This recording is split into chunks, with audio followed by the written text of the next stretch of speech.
Bienvenido al programa Palabra de Vida. Hemos estado hablando de la ley de Dios y de los 10 mandamientos. Hoy quiero continuar con el mandamiento que dice: no codiciarás la casa de tu prójimo, no codiciarás la mujer de tu prójimo, ni su siervo, ni su criada, ni su buey, ni su asno, ni cosa alguna de tu prójimo. El que quebranta la ley en un punto es culpable de todo. Y pregunto, ¿quién no ha sido culpable de codicia, o envidia, o celos? Aquí tenemos la ley de Dios en el Nuevo Testamento, escrito por San Pablo, cuando escribió: ¿no sabéis que los injustos no heredarán el reino de Dios? No heréis ni los fornicarios, ni los idólatras, ni los adúlteros, ni los afeminados, ni los que se echan con varones o homosexuales, ni los ladrones, ni los avaros, los que codician el dinero, ni los borrachos, ni los maldicientes, ni los estafadores heredarán el reino de Dios. La palabra estafadores, en otra traducción, es la palabra codicia. Hoy quiero hablar de la envidia. La envidia y la codicia son similares. Los que codician tienen envidia. A la envidia la llaman el deporte nacional, porque todos lo practican. Sin embargo, es el sentimiento más vil e indigno del ser humano. En el griego es la palabra pithonos. Se traduce como envidia, denota un desagrado fuerte por la prosperidad o ventaja de otros. También podemos definirlo como un deseo de ser amado y respetado, que se frustra cuando otro lo recibe y desearíamos haber sido nosotros. La distinción entre la palabra celos, en el griego zelos, es que la envidia desea privar al otro de lo que tiene, y los celos son el deseo de tener lo mismo que el otro tiene. La raíz de la palabra celos es hervir. Los celos hacen hervir las emociones hasta que erupta en una explosión violenta.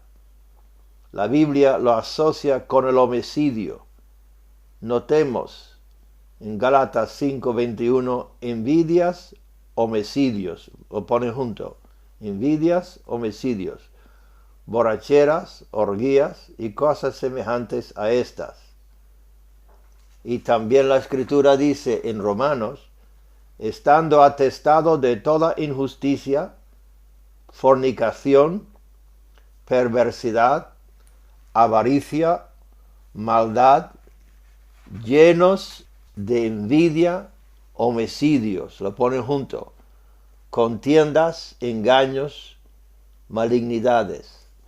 Fue la envidia lo que despertó en Caín el plan de matar a su hermano Abel, porque Dios recibió con agrado la ofrenda y sacrificio de Abel y rechazó la suya. Las comparaciones a veces terminan en el pecado de envidia, comparándonos los unos con los otros.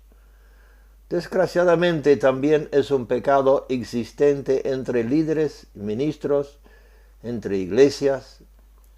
Pablo, cuando estaba confinado en una cárcel, tuvo que enfrentarse con la envidia de los que se aprovechaban de su encarcelamiento para ir buscando hacer discípulos por motivos egoístas.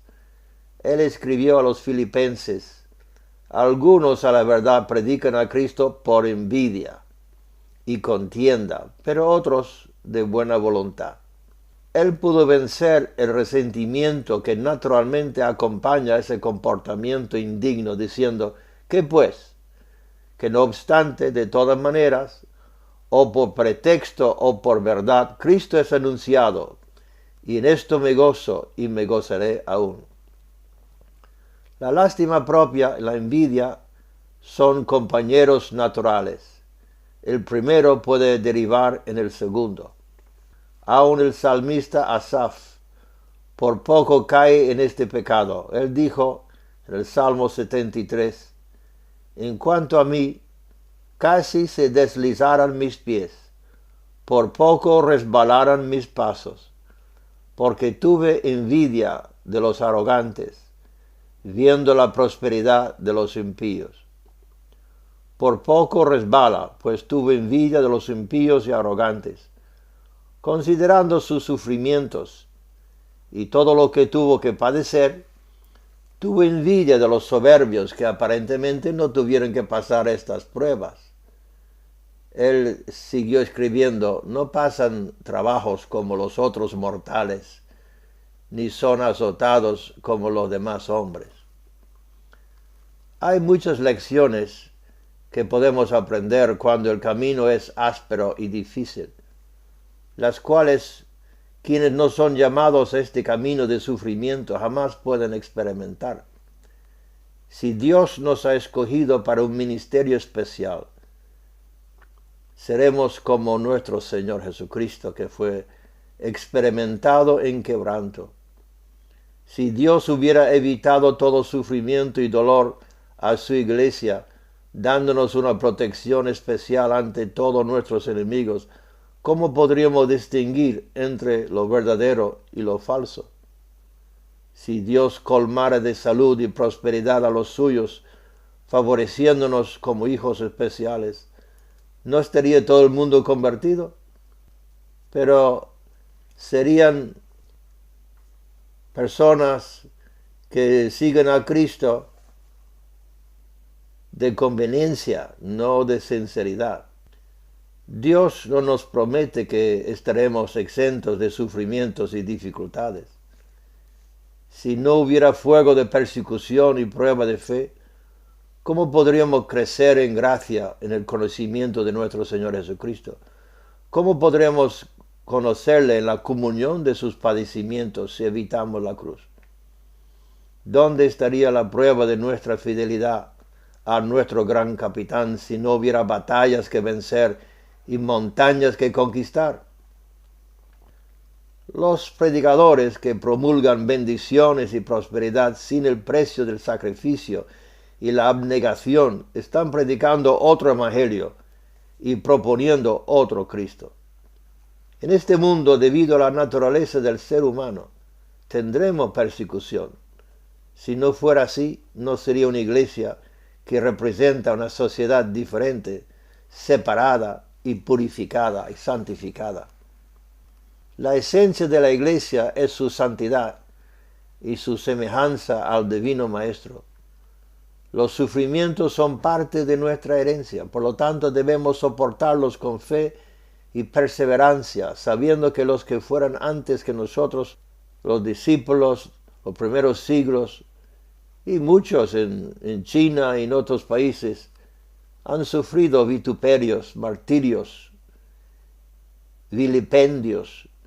El que deja la cruz, deja el camino. Repito, el que deja la cruz, deja el camino. Es la prueba de la fe, más preciosa que el oro perecedero, que es de gran estima a los ojos de Dios.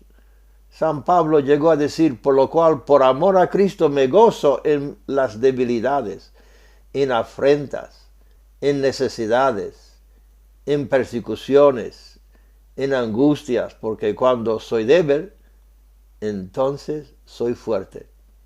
Sin dolor no se avanza en el reino, y los que viven piadosamente sufrirán persecución. Téngalo por cierto, la mente carnal se opone a los que andan en el Espíritu.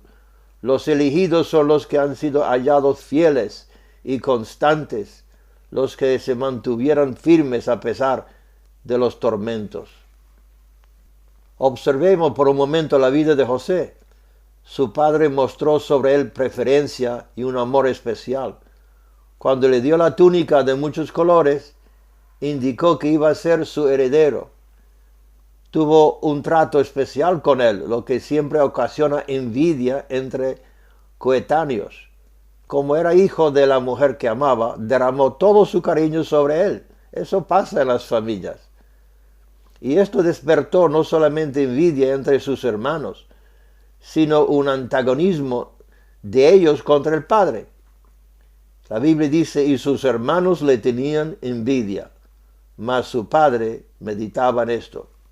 Además de la preferencia de su padre hacia él, después, para colmo, comenzó a tener sueños y visiones de su superioridad a sus hermanos, incluso diciendo que sus padres se iban a inclinar ante él. Y la Biblia dice, y lo contó a su padre y sus hermanos, y su padre le reprendió, le dijo, ¿qué sueño es este que soñaste?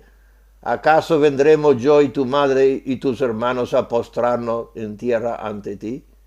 No es de sorprender entonces la furia que esto despertó en ellos, siendo hermanos de otra mujer y ahora insultado por su hermano menor. ¿Qué lección podemos aprender de la vida de José? He notado que la unción del Espíritu Santo, la aprobación y respaldo de Dios sobre un ministerio casi siempre provoca la envidia entre otros líderes. Si quieres la unción de Dios, prepárate para enfrentarte con oposición. Tener más, hacer más o pretender saber más causa repercusiones carnales entre los inmaduros. El sabio Salomón dijo, he visto asimismo que todo trabajo y toda excelencia de obras despierta la envidia del hombre contra su prójimo. También esto es vanidad y aflicción de espíritu. Si tu vida se ve reflejada en alguno de estos pecados que he mencionado, como fornicación, envidia, celos, pues que sepa que el salario del pecado es muerte. No piensas que puedes evadir las consecuencias. Hay una cosa que tenemos que hacer y una sola cosa, y es de arrepentirnos, de cambiar nuestra forma de pensar, de reconocer que el justo juicio de Dios puede caer sobre nosotros si andamos en pecado, porque hay solamente dos clases de personas, los píos y los impíos, los santos y los que no lo son. No hay tiempo de perder. Acude a Dios ahora mismo, tú puedes ser cambiado, no tienes que continuar así. Cuando Cristo reina en el corazón, nos hace nuevas criaturas. Puedes cambiar si de verdad quieres. Después de escribir la lista de los pecados que nos cierran la puerta al cielo, Pablo consuela a los creyentes de Corintio diciendo, y esto erais algunos, mas ya habéis sido lavados, ya habéis sido santificados, ya habéis sido justificados en el nombre del Señor Jesús y por el Espíritu de nuestro Dios.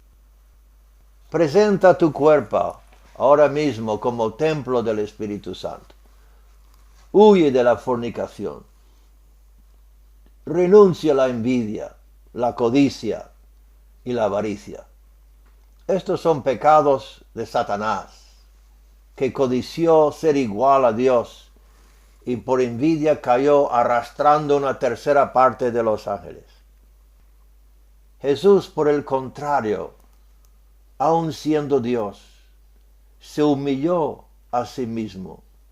No se aferró a su divinidad, sino que se humilló tomando forma de hombre, y como hombre se humilló como siervo hasta la muerte de un malhechor en la cruz.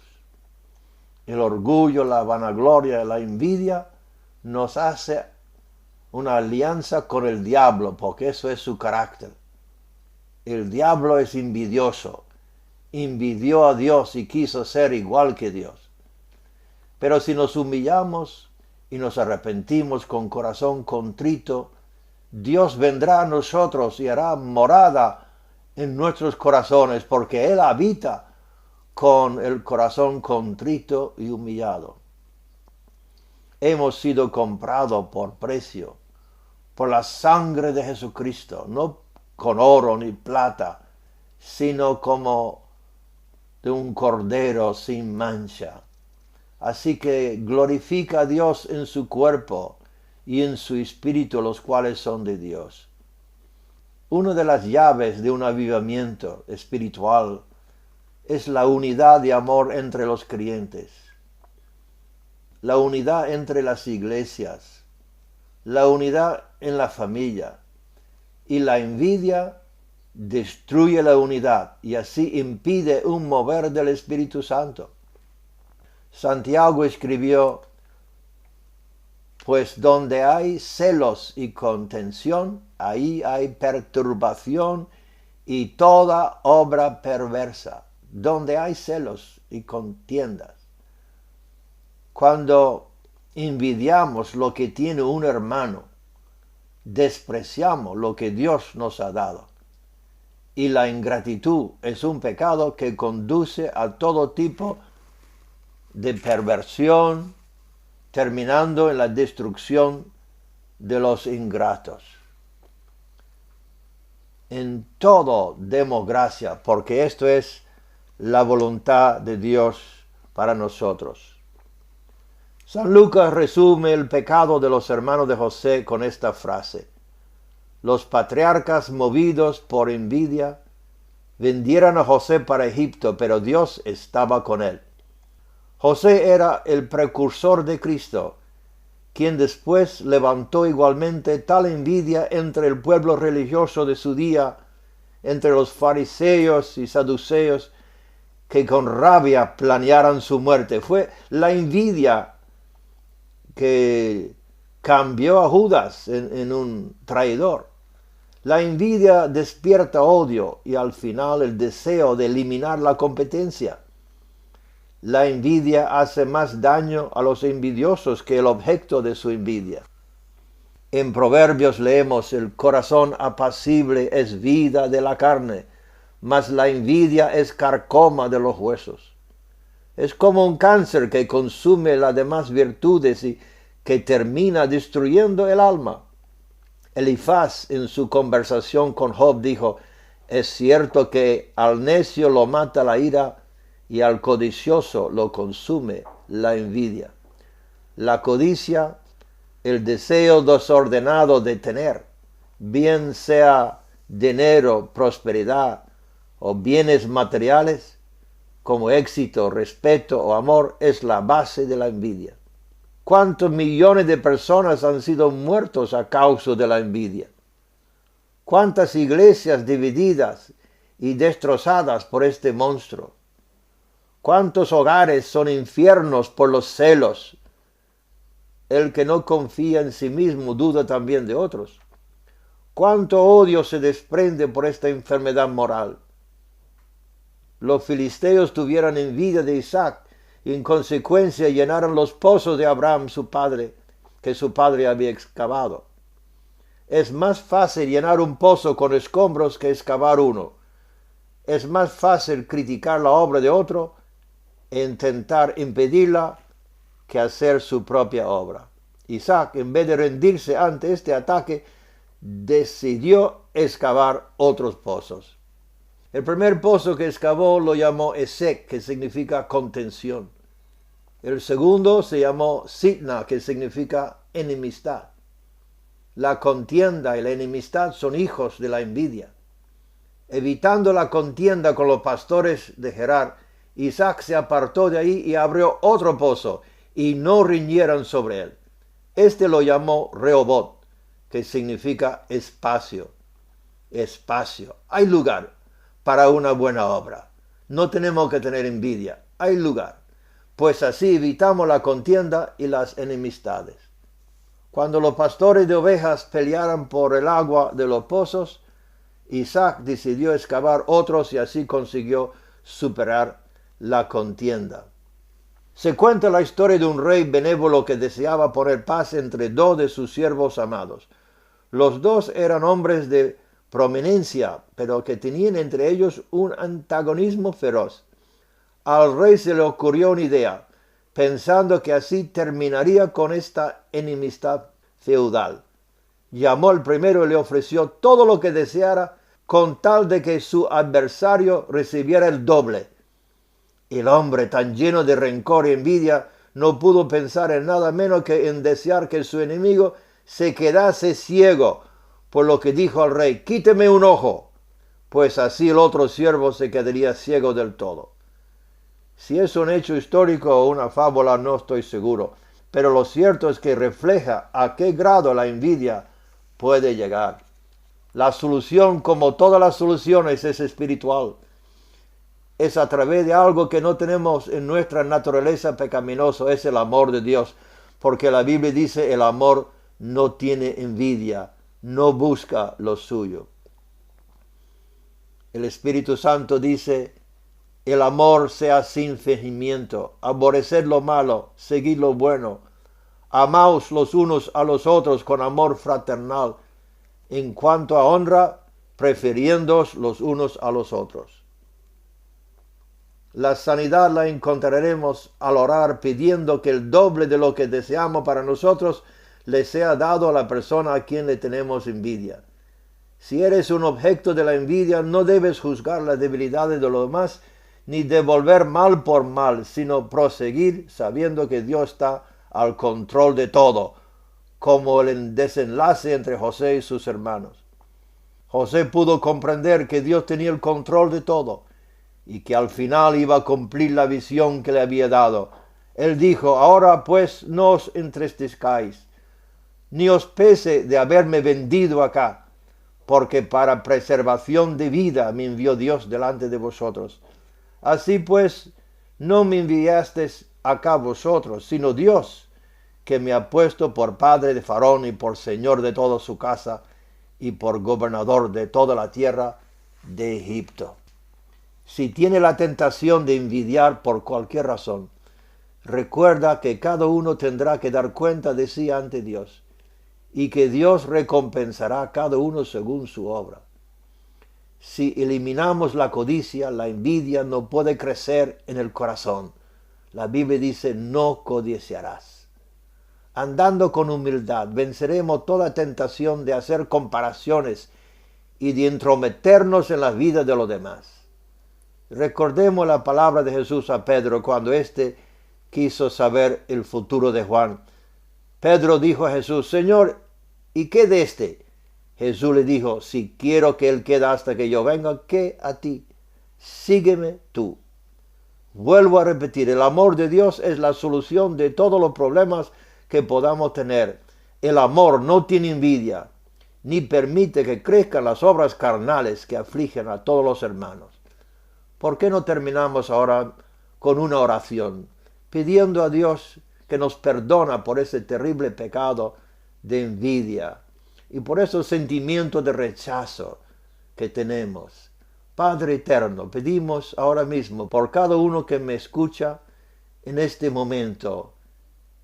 Pedimos, Señor, que tú arranques de cada corazón ese espíritu de envidia y ponga amor en nuestros corazones y gratitud en nuestros corazones. Gracias, Señor, por salvarnos, por elegirnos, por predestinarnos, por escogernos. Gracias por tu amor, Señor. Te entregamos todo en el nombre de Cristo. Amén y amén. Dios les bendiga